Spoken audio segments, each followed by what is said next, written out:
Welcome back to Hannity. So following the uproar over the tragic death of Catherine Steinle at the hands of an illegal immigrant, 2016 GOP presidential candidate Senator Rand Paul has now introduced legislation intended to crack down on sanctuary cities. Joining us now for background on this new bill is the author of Taking a Stand, Moving Beyond Partisan Politics to Unite America, 2016 Republican presidential candidate, Kentucky Senator Rand Paul. Senator, how are you?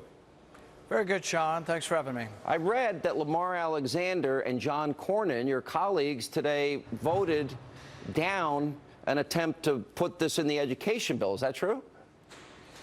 Well, I'm not aware of how they voted on it, but I do know that what we do need to do is we need to tell cities like San Francisco they have to obey the federal law. And immigration is a federal law, and states all the time obey this. If you're wanted for shoplifting and you're held for shoplifting in Ohio, but you've committed murder in Michigan, Ohio never releases you and just say, go on your way. They release you to Michigan. Should be the same in San Francisco. If you're wanted for a petty crime, but Immigration Service wants you for another crime, when you're released, you should go into federal jurisdiction or federal prison. Yeah, well, I'm reading, and this was on Conservative Review, Republican leaders are blocking a vote on an amendment that would put an end to liberal cities thwarting federal immigration law. So you want to end, what, we have 296 sanctuary cities in the country. You want to put an end to it, and they're blocking an attempt to do that. Why? Well, I think sometimes they just don't want to address facts that are out there. I'm not sure about this particular episode, but I do know that we will attempt to get a vote. That's not our amendment. It might be somebody else's amendment, but we're going to attempt to get a vote on this. And I think there's a good chance that we can pass it because it makes so much sense. If someone is wanted for a federal crime and they're being held by a local jail, when the local jail releases them, they should be released into federal custody. And this is something that President Obama changed, because it used to be that this was interpreted as being a mandatory hold on a prisoner. And President Obama, through executive order and through executive interpretation, has now said that it's voluntary.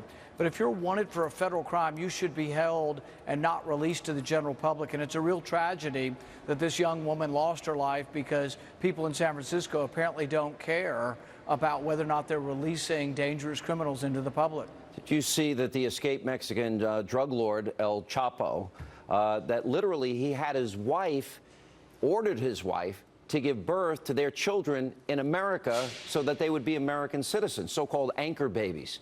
The AP reported on that today. When is that practice going to end? What we can't have is a lawless nation, and that's sort of what we have now is a lawless border.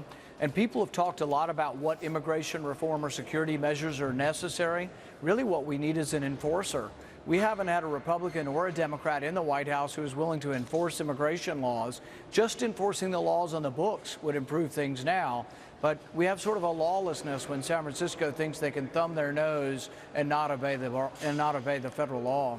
All right, what is your reaction to this nuclear deal announced today? And what do you think the Senate, the House could do to stop it, if anything? You know, I've been very skeptical of the Iranians' intentions, and I think anything that leaves them with a sufficient nuclear capacity to enrich is a problem, and I think this agreement does that.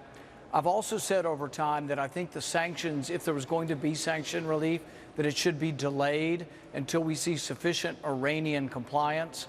And then the third thing about the agreement that bothers me is that it allows for sales of advanced weapons, like even ballistic missiles, to Iran. I think it would be a huge mistake for the world to begin selling advanced weaponry to Iran again. So I won't be able to support the agreement because I think it doesn't address any of these things.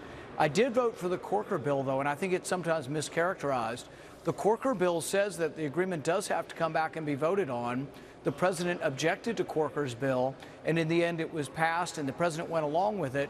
But the bill does have to come back and be voted on, and so there will be a chance for all of us to decide whether we agree or disagree. But you didn't need the Corker bill. It's in the Constitution. You're a libertarian. You're a constitutional conservative. Why did you need that bill when it's in the Constitution that, as the Senate has, needs two-thirds approval? Yeah, but here's the problem. Let's say that I say it's a treaty, and I do agree that it's a treaty. So I'm with you. I think it's a treaty, but the president says it isn't a treaty. So what we have is a conflict, so take him to we court. vote on it. So take it to court. But here's the thing. Don't give him, don't reduce. I know, but here's what happens. If we vote to say it's a treaty, the president then vetoes it, it would take two-thirds to override it. So really where we are with the Corker bill, it's going to take 2/3 to override the president's veto, which is exactly the same scenario we would have with a treaty. So I think Corker's bill is essentially the same as whether we vote on whether it's a treaty or not, because we will ultimately have to overcome a presidential veto in either scenario. So I think they're essentially equivalent. It seems to me that Congress is far too willing to cede power to the executive branch, and I think that's going to come back and bite us. I couldn't agree with you more. I think it's the biggest problem facing our country is we've allowed the presidency to go so strong and the Congress to grow so small, and that we have given up authority to the president. Without question, it's the biggest problem we face in our country. Well, let's see what the Democrats do here. A number of them have said that they don't like the at least talking points on the bill, and when we get time to examine it more closely, we'll see where they stand. All right, Senator, good to see you. Thank you. Thanks, Sean. Coming up.